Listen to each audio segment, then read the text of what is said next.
Hey everyone, welcome back to Eric's Everyday Watches. As always, if you like this video, if you find it helpful, please do me a favor, hit the like button and consider subscribing.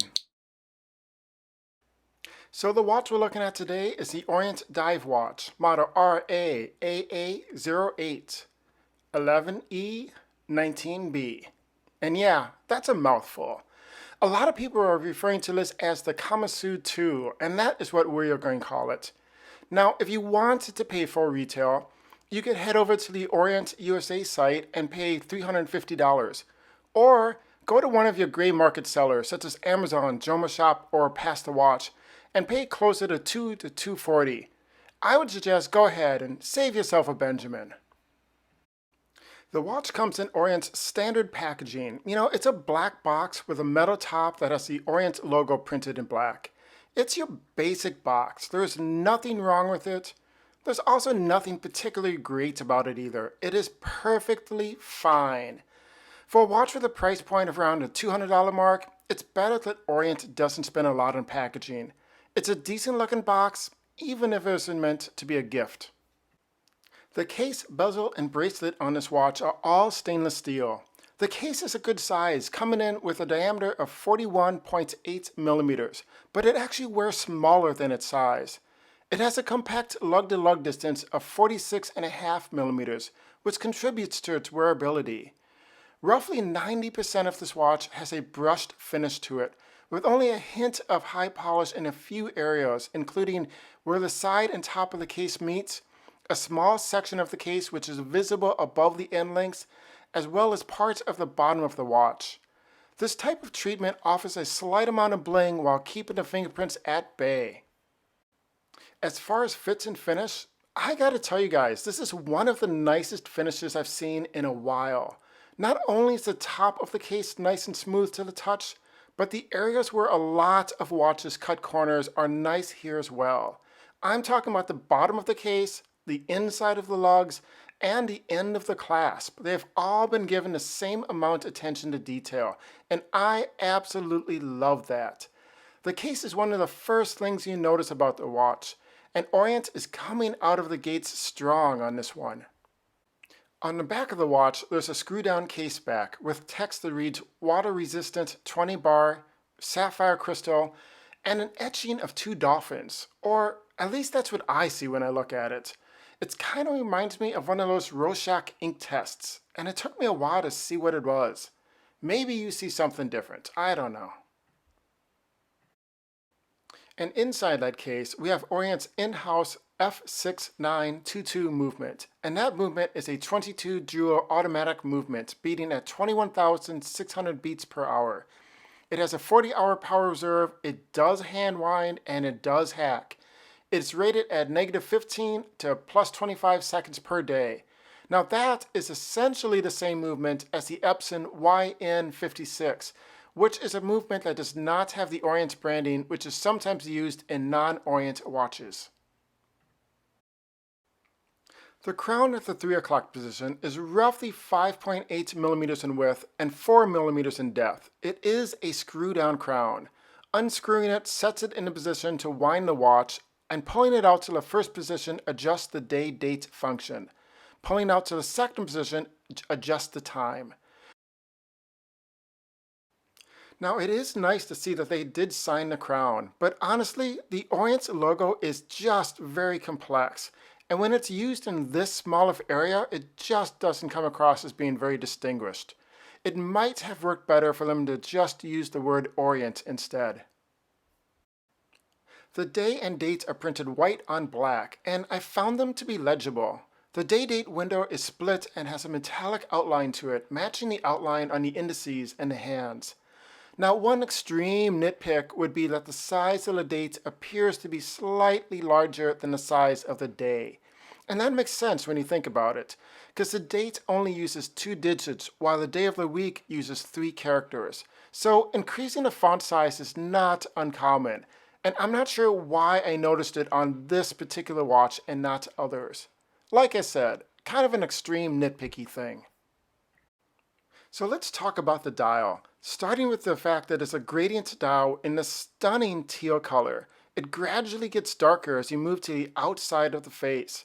There is a slight texture to the dial, giving it a sunburst effect when you're outside. Now, the applied indices on this Kamasu 2 model are the traditional round markers with baton indices used at the 6 and 9 positions. All of the indices have metallic outlines to them and are filled with lume, which in the daylight have a light tan color to them, a color which I am going to refer to as Bavarian cream. This paired with the teal dial is an absolutely fantastic color combination, in my opinion. On the outer edge, we have a printed minute track with thicker markers at the 5-minute ticks.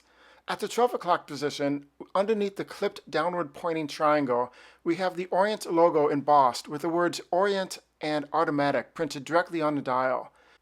Moving down the dial to the 6 o'clock position, we see Water Resistant printed in a script font with 20 bar printed directly below that.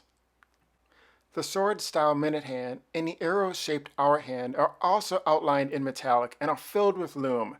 Now that hour hand has a small indent to it, which helps distinguish this watch from the Mako and the Ray.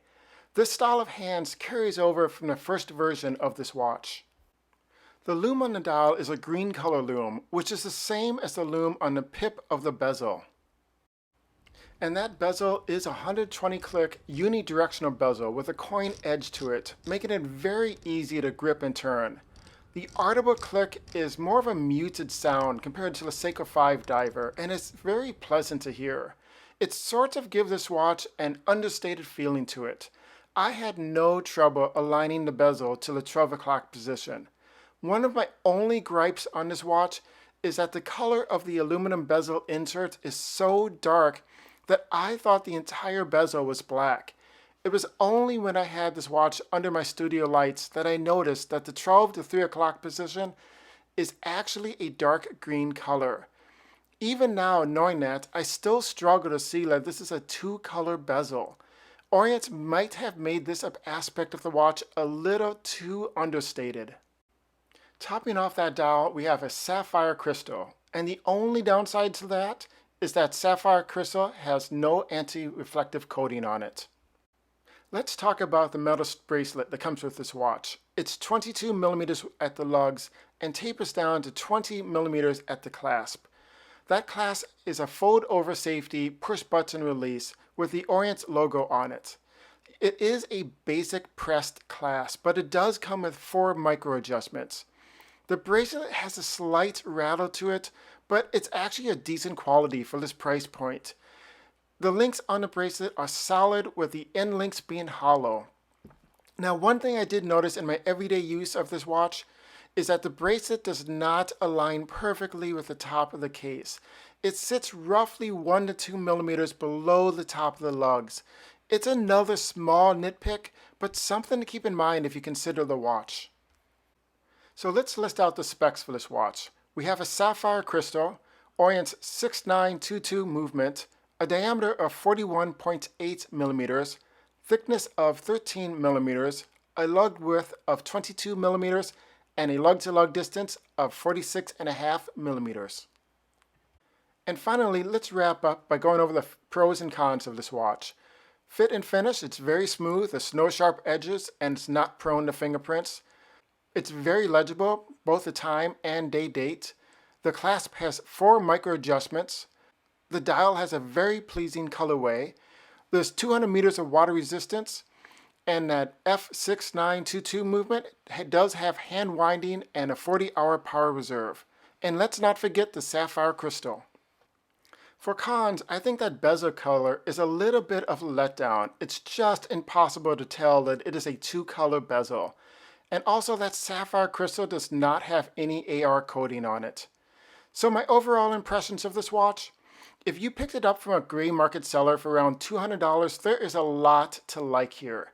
The sapphire crystal alone on a watch in this price point is a great deal, but you pair it with the Orient in-house movement and the finish of this watch, and I think this one is a winner.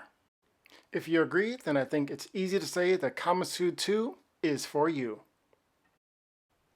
This has been Eric from Eric's Everyday Watches, reminding you to buy the watch that you love. And don't pay any attention to what anybody else says or thinks. This is your watch collection.